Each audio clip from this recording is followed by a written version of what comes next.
नमस्कार मित्रों, स्वागत है आपका मेरे YouTube channel magical secrets of life में। आज मैं आपसे पीनियल ग्लैंड के उस सीक्रेट के बारे में बात करूंगी जिसे यदि आपने जान लिया तो ऐसी कोई विश नहीं है जिसे आप मैनिफेस्ट नहीं कर पाएंगे।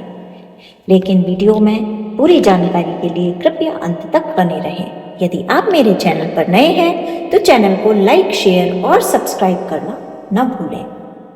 कभी आपने गौर किया है कि आप जब भी इंटरनेट पर होते हैं और किसी प्रोडक्ट को सोशल मीडिया पर अगर सर्च कर लेते हैं तो फिर बार बार वही प्रोडक्ट आपको सोशल मीडिया पर दिखाया जाता है या उससे रिलेटेड कंटेंट आपको दिखाया जाता है।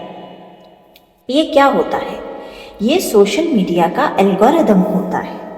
जिस तरह से सोशल मीडिया का ये एल्गोरिदम काम करता है, ठीक उसी प्रकार एक एल्गोरिदम हमारे मस्तिष्क में भी काम करता है और वो एल्गोरिदम ये तय करता है कि हम जिस चीज़ के बारे में अपने सबकॉन्शियस माइंड को गाइड कर देते हैं वो वही हमें बार बार दिखाता है।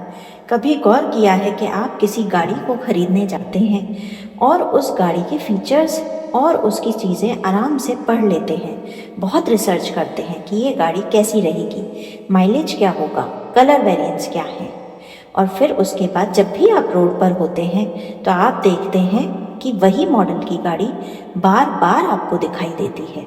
क्या आपने सोचा ऐसा क्यों है? ये बहुत सिंपल है। जिस तरह से इंटरनेट का एक एल्गोरिदम है उसी तरह हमारे दिमाग का भी एक एल्गोरिदम वर्क करता है जिसे हम RAS या रेटिकुलेट आर्टिकुलरी सिस्टम कहते हैं। ये वो सिस्टम है जो हमारे सबकॉन्शियस माइंड में आई हुई चीज़ों को स्पेसिफिकली हमें दिखाने की कोशिश करता है और हमें ये बताता है कि हमारे सामने क्या क्या चीज़ें किस किस तरीके से प्रकट होंगी। अगर आप अपने ट्रू नेचर को जान लें और आप ये पहचान लें कि आप इंटरनली क्या बनना चाहते हैं, क्या अचीव करना चाहते हैं, तो उसके बाद ये सबकॉन्शियस सिस्टम आपको उस चीज़ के करीब ले जाने की कोशिश करता है क्योंकि ये एक एल्गोरिदम में काम करता है।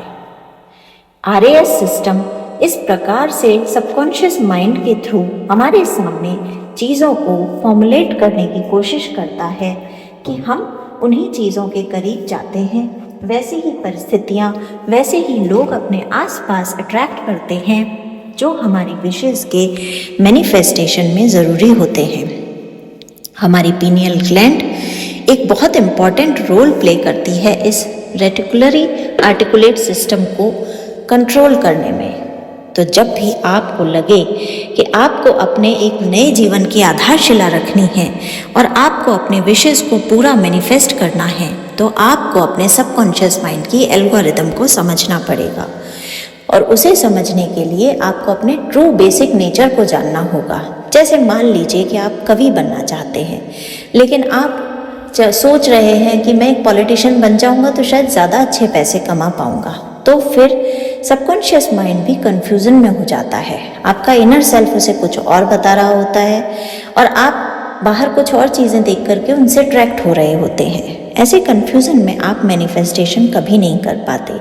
तो आपको ये समझना होगा कि आपका ट्रू बेसिक नेचर क्या है, आप क्या करना चाहते हैं और आपको पूरी तरह उसी फीलिंग में एनग्रॉस होना पड़ेगा। जैसे ही आप ये समझ जाते हैं कि आपका बेसिक नेचर ये है, वो आपको आपके सबकॉन्शियस माइंड की रीप्रोग्रामिंग में बहुत ज़्यादा हेल्प करता है। अब ये कैसे जानें कि क्या चीज़ हमारे लिए बेस्ट है और हमें क्या करना है, क्योंकि अक्सर कर हम बहुत सारे ऑप्शंस, बहुत सारे विशेज़ को लेकर कंफ्यूज्ड होते हैं। उसके लिए सबसे अच्छा तरीका है मेडिटेशन। आप जैसे ही मेडिटेशन की प्रक्रिया में गहरा उतरते हैं वैसे ही आप अपने न्यूरॉन सिस्टम को इस तरह से प्रोग्राम करते हैं कि वो आपके लिए सही चीज़ें आपको बताने लगता है और फिर उन सही चॉइसेस के साथ आप आगे बढ़ सकते हैं क्योंकि चीज़ें क्लियर हो जाती हैं। जब आपके गोल्स आपके दिमाग में क्लियर होते हैं तो ये भी क्लियर हो जाता है कि आप उन्हें कैसे मैनिफेस्ट करना चाहते हैं। एक बार अपने गोल्स के बारे में क्लियर हो जाने के बाद आपके पास सिर्फ एक ही काम बचता है कि आप उन गोल्स को अपने सबकॉन्शियस माइंड के सामने इस तरह से विजुलाइज करें कि वो बार बार रिपीटेटिव मोड में पीनियल ग्लैंड की सहायता से आपको वही सारी चीज़ें दिखाने लगे और वही सिचुएशंस क्रिएट करने लगी। यकीन मानिए, एक बार आप इस तरह से अपनी मैनिफेस्टेशन पूरी करेंगे तो कुछ भी ऐसा नहीं जो नहीं पा सकते। करके देखिए।